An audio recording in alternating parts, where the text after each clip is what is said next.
Viss ģeniālais ir vienkāršs. Šis izteiciens nekādi nav attiecināms uz akadēmisko mūziku.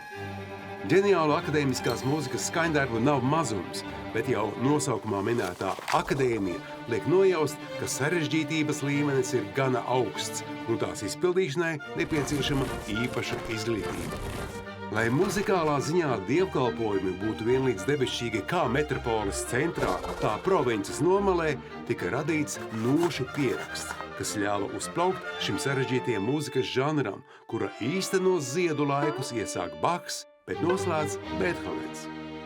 Pēdējais no šiem ģēnijiem gan tā arī nekad netika pie kārotās vietas operas teātrī.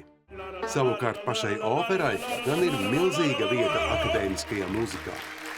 Par operu mēdz dēvēt nevien Balto namu Rīgas centrā, bet arī muzikāli dramatisku sacerējumu, kura saknes meklējamas 15. gadsimta Itālijā.